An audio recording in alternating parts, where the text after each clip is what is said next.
আপদ উদ্ধাৰ স্তৱ নন্দী আৰু মহাকালৰ কথোপকথন। নন্দী আৰু মহাকাল ভৈলা একত্ৰিত, সুমেৰু পৰ্বতে গয়া হৈলা উপনীত।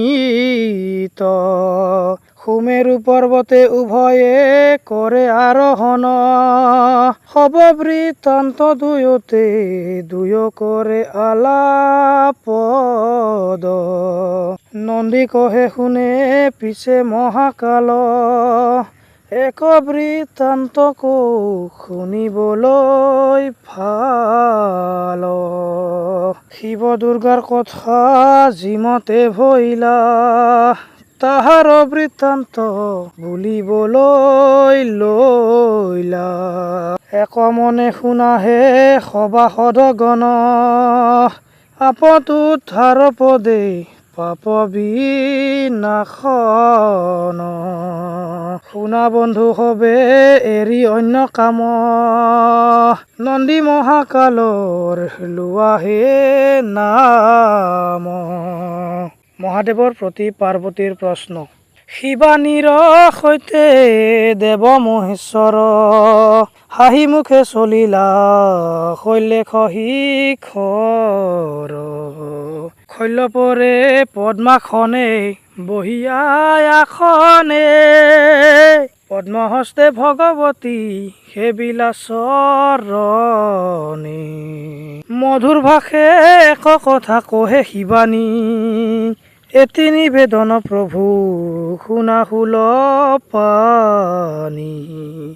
শনি আদি গ্ৰহ যত তোমাৰ সাক্ষাতে, ৰং মনে কেলি কৰে সুমেৰু পৰ্বতে।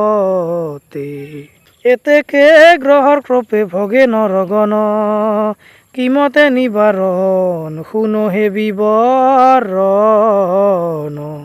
শুনিবলৈ ইচ্ছা প্ৰভু কোৱা ভাঙি পাতি, বিৱৰি কোৱা মোক দেৱ পশুপতি। পাৰ্বতীৰ প্ৰশ্ন উত্তৰ আপদ উদ্ধাৰ স্তৱ আৰু মহাত্মাৰ বিৱৰণ। পাৰ্বতীৰ বাক্য শুনি কহে পশুপতি, শুনা কৌ তত্ত্ব তাৰ শুনাহে পাৰ্বতী। কৌ বৃত্তান্ত শুনা স্থিৰ কৰি মন, শুনিলে সুখ হয় দুখ বিমোচন। এক ভক্ত আছিল মোৰ নামে পিংগলা, তাহাৰ অবৃত্তান্ত শুনা অভয়া মংগলা। নানাবিধ মহাপাপ কৰিছিল অপাৰ, কৈলাশ পৰ্বতে আহি হৈলা উদ্ধাৰ। পিংগলাই পিছে মোত লৈলা শৰণ, নিষ্কৃতি পাইলা পাছে তাৰে কাৰণ। গৌৰী বলন্ত পিছে কোৱা প্ৰাণপতি, কোনো কাৰণে তেওঁ পাইলা মুকুতি। শিৱে বোলে সেই কথা শুনা যতনে, কহিব হব কথা থাকে যত মানে। মোৰ অস্তৰ শত নাম আছে অন্য পাম, তাৰ গুণ তাৰ পূৰ্ণ হৈলা নমস্কাৰ। বস্তবিধ গ্ৰহ ব্যাধি আছে ত্ৰিভুৱনে, সকলো বিনাশ হয় যে নাম শ্ৰৱণে। এহি শুনি গৌৰী পাছে বুলিলা হাবানী, অস্তৰ শত নাম কোৱা মত স্বামী। গৌৰী কথা শুনি শিৱে মৃদু হাঁহি মাৰি, কহিবাৰে লৈলা পাছে কথা বৰ্ণনা কৰি। জপিব নোৱাৰি যদি শুনে মাত্ৰ কাণে, সকলো বিপদ উদ্ধাৰ হব শ্ৰৱণে। বিপদত পৰি এই শাস্ত্ৰ পঢ়ে যিয়ে, ত্ৰিশূল লৈ গৈ তাক মই মুক্ত কৰো বিপদে। তৃতীয় প্ৰহাৰত শাস্ত্ৰ পঢ়ে যেইজন, অশ্ৰঘাতে তাৰ বিঘ্নি কৰবি নাশন সন্ধ্যা বেলাত শাস্ত্ৰ পঢ়াই জীৱাজনে বিপদৰ পৰা ৰক্ষা পাই নিজ গুণে নিশা ভাগে শাস্ত্ৰ চৰ্চা কৰে যি ঘৰত দুখ হক নাশ হয় মোৰে বৰত ভৱমুখে এই কথা শুনি দেৱী ভৱানী আনন্দিত হৈলা পাছে বিভুল আপুনি সবিনয়ে শুধন্ত আছে পুন ভগৱতী যতে কতব নাম মত কোৱা পশুপতি শিৱে বোলে মোৰ কথা শুনা হাঁহিবানী অস্তৰ শত নাম পবিত্ৰ কাহিনী ত্ৰিপদী হো বলন্ত শিৱানী শুনা শুল পানী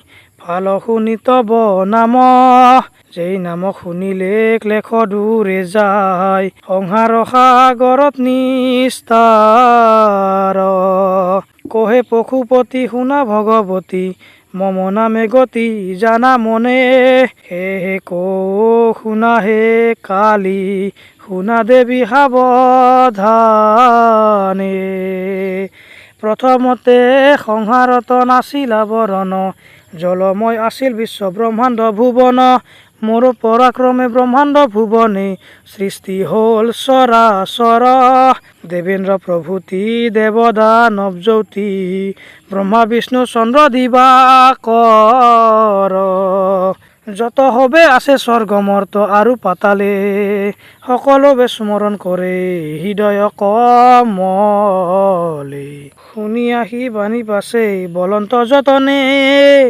বিবিধ কাহিনী জানিল এবে মনে অস্তৰ শত নাম কোৱা মত ভাঙি আপদ বিপদ যাতে দূৰে যায় শুনি ভৱই বোলে মহাদেৱী কৰা অৱধান যি নামে ক্লেশ দূৰে থাকে বিদ্যামান দিশপতি মহাদেৱ পৃথিৱীৰ পতি ভূতগতি ভূতপতি আৰু শান্তমতি শান্তিময় আৰু নাম হয় হৰিহৰ শিৱ শম্ভু বোলে মোকো আৰু দিগম্বৰ দাতা ভক্ত নাম মোৰ কৰা অৱধান দিনমণি মহিপাল আৰু অনুপাম ভৈৰৱৰ প্ৰভু বুলি জানা হে শিৱানী আহুতক কৃপা সিন্ধু আৰু হুল পানী ভূত চক্ৰ ভূতপতি আৰু খৰ্গেশ্বৰ ক্ষেপাখ্যাতি বুলি মই চৰাচৰ শ্ৰী অংগ কলা বুলি মই কাল কালময় ত্ৰিশূলধাৰী নাম আৰু সদা দয়াময় ভৰণীৰ নাম মোৰ অতি মনোৰম জগত পালন নাম বিষ্ণুৰ ভৱন আন নাম গৌৰীবৰ জানে সৰ্বজনে কল্পজাত কল্পময় জানে ত্ৰিভুৱনে সংহাৰৰ নাশক নামে খ্যাত সংহাৰে কৃপান্ধাৰী বুলি জানে হবে মোৰে ৰমণী প্ৰমগ্ন বুলি আৰু এক নাম সৰ্বদেৱই অধিকাৰী সুন্দৰ সুঠাম সকলোৱে নাম লয় ত্ৰিজগত ভৰি ত্ৰম্বক নামে মোক মাতে ত্ৰিপুৰাৰী বাঘ চৰ্ম পৰিধাৰক বুলি কবেহে জানে বৃষভ বাহন বুলি মোক সৰ্বলোকে মানে দিন দুখী বুলি মোৰ আৰু এক নাম জ্ঞানী হবে মাতে মোক নৱঘন শ্যাম বিঘ্নহাৰী নাম মম জানা হে শিৱানী আৰু এক নাম কহো বিভুল পানী ত্ৰিশূলধাৰী বুলি বিদিত ভুৱনে আন নাম চণ্ডীবৰ জ্ঞাত সৰ্বজনে যমৰাজ কাল যম হয় মোৰ নাম হব মৰা মম নামে বিদিত ভুৱন যোগী শ্ৰেষ্ঠ বুলি দেৱী জানা হামকে যোগেশ্বৰ বুলি মাতে ব্ৰহ্মাণ্ডৰ লোকে ভোলানাথ নাম মই খ্যাত জগতে মহাকাল নামে মোক সবে মাতে ভোলা বুলি নাম দিয়ে বিশ্বেৰ মাজে নীলকণ্ঠ নামে মই খ্যাত চৰাচৰে উমাপতি নাম মোৰ জগতৰ ঈশ্বৰ নিজে হৰ বুলি মোৰ নাম গৌৰীবৰ তোমাৰ স্বামী বুলি তুমি দাক্ষয়ণী বাতৰূপী বুলি মোক জানা হেহি বাণী ব্ৰহ্মাণ্ডত খ্যাত মই নামে ঈশ্বৰ ধ্ৰুজতি নামে মোক জানে চৰাচৰ মংগলাই বোলে প্ৰভু কৰো হে প্ৰণাম শুনিলো তোমাৰ অস্তৰ শত নাম আৰু এক কথা প্ৰভু নিবেদ চৰণে পঞ্চম পাতকৰ পৰা ৰক্ষা হবকে মনে পঞ্চাশূন্যৰ বাবে পাপ নিতে উদয় হয় কিমতে জীৱৰ পাপ নাশ হব কোৱা উপায় ভৱই বলন্ত বাণী শুনা হে মংগলা এই শাস্ত্ৰত ধ্যানে হব পাতকতাৰিলা সৌৰভ হয় পাপ তাপ হবে হয় দূৰ জৰা ব্যাধি মৃত্যু ভয় হয় হবে দূৰ এক মনে পাঠ যেবা কৰে এই শাস্ত্ৰৰে অগ্নিদাহ পাপ তাপ তাৰ হবে আঁতৰে এই পুথি পঢ়ে যিয়ে হয় একচিত্তে এৰিব সকল পাপ থাকে যত ততে ৰাজভয় চক্ৰ ভয় থাকয় যদি আশে পাশে প্ৰভাততে উঠি শুদ্ধ চিতে পুথি পঢ়িব বিশেষে ভাইজাৰ বাবে কিম্বা সন্তানৰ কাৰণে গৃহৰ মাজে শাস্ত্ৰ পূজা কৰিব যতনে ফল ফুল ঘিউ আৰু সুগন্ধি চন্দনে সপ্তাহজুৰি পাঠ পূজা কৰিব বিধানে নাথাকিব কোনো ভয় অগ্নিৰ সংশয় শনি ৰাহু কেতু গ্ৰহ এৰিব নিশ্চয় সংসাৰৰ মাজত ভয় যত তত চৰণ প্ৰহাৰে মই কৰো হত তোমাতো ভাঙিলো প্ৰিয়ে কহিলো বিশেষ সৰ্বগ্ৰহ গ্ৰহৰ ইষ্ট কৰো তাৰ শেষ ময়ে ৰাতি ময়ে দিন চন্দ্ৰ পুৰন্দৰ ময়ে বেদ ময়ে বিষ্ণু ময়ে মহেশ্বৰ ময়ে ব্ৰহ্মা ময়ে বায়ু ময়ে জ্যোতিৰ্ময় সংসাৰত সবকে সৃষ্টি কৰিল নিশ্চয় ময়ে লতা ময়ে বৃক্ষ ময়ে পাত যত ময়ে পক্ষী ময়ে পক্ষু বিশ্বময় স্থিত মোৰে বাবে নদ নদী স্ৰোত বহি যত স্ৰোতিৰূপে মই ছত্ৰ ধৰিছো স্বৰ্গ মৰ্ত দুৰ্বলৰ বল মই সবলৰ কাৰণ সংসাৰৰ সৃষ্টি মই জগতত তাৰণ ময়ে জম ময়ে ধৰ্ম ময়ে যিটো মৃত্যু সৃজন পালন হবে ময়ে সংসাৰৰ হেতু ময়ে দেৱ ময়ে দেৱী সংসাৰৰ সাৰ বিশ্ব ব্ৰহ্মাণ্ডত মোৰ ৰূপনয়ন আৰ খৰ্গেশ্বৰ ৰূপত হৌ বিষ্ণুৰ বাহন হনুৰূপে ৰামবাসী ৰাক্ষলকাৰণ গন্ধৰ্ব কিন্নৰ যক্ষ ৰক্ষ ৰূপে কৌ হুৰাহুৰ আদি দেৱ দেৱলোকত নৰ ৰূপে নৰ লোকত মিছা কথা কৌ বায়ু ৰূপে মই সংসাৰৰ মাজে ময়ে স্বৰ্গ ময়ে মৰ্ত ময়ে পাতাল বনকা নন যত ময়ে গহন জংগল শিৱে বলন্ত কথা শুনিলা মংগলা পঢ়িব মোৰ শাস্ত্ৰ বিপদৰ বেলা সংসাৰ সাগৰত নিস্তাৰিব অৱহেলা জৰা ব্যাধি বিপদত পৰে যদি নৰে পঢ়িব এই শাস্ত্ৰ হুয়া একান্তৰে সত্যকাৰী তিনিবাৰ কহিল তোমাত দুখ দূৰ হব যদি নাচাৰে আমাত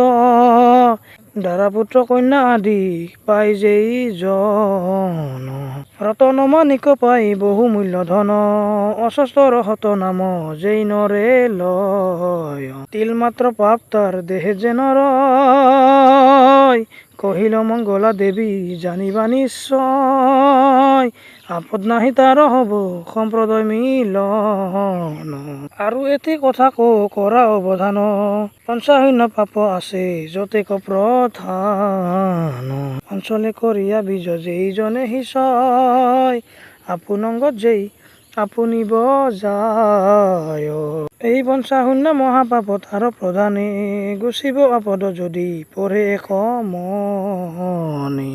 প্ৰথমে শুনিলা কথা পাৰ্বতী সুন্দৰী, ভৈলন্ত অতীব সুখ যত গ্ৰহ তৰি। উমাপতি কহিৰান্ত মংগলাই জানিলা, নন্দী মহাকালে তাক পৃথক কৰিলা।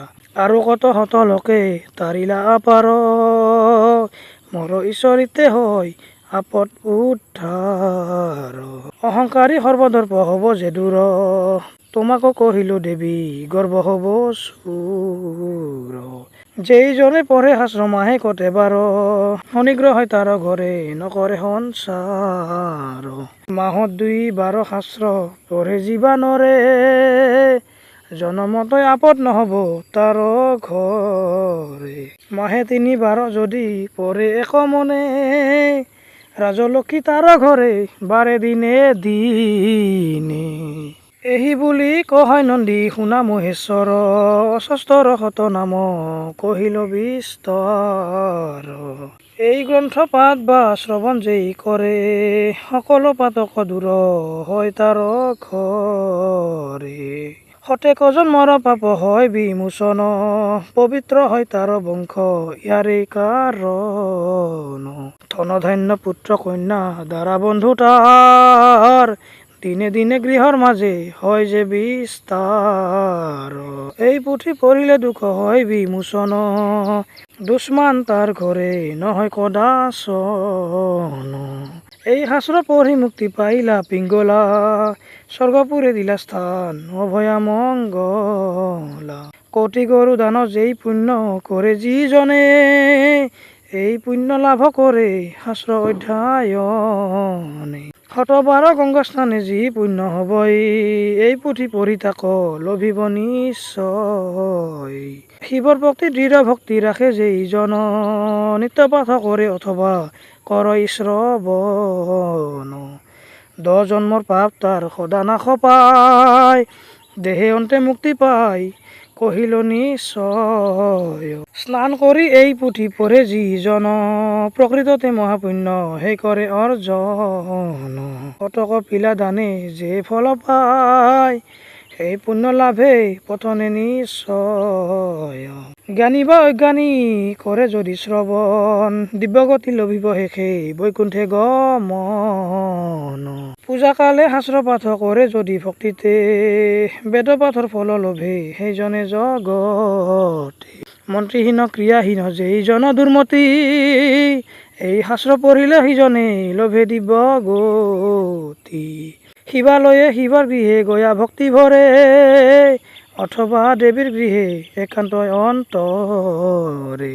অস্তৰ শত নাম কৰিলে কীৰ্তন, অখিল পাতক তাৰ হয় বিনাশন। আৰু এক কথা কওঁ শুনা মহাকাল, এই শাস্ত্ৰ যিজনে পঢ়ে সংসাৰৰ জাল। মুক্তি হয় কৰতল সদা সৰ্বক্ষণ, ৰাহুকেতু বিঘ্ন দূৰে কৰে পলায়ন।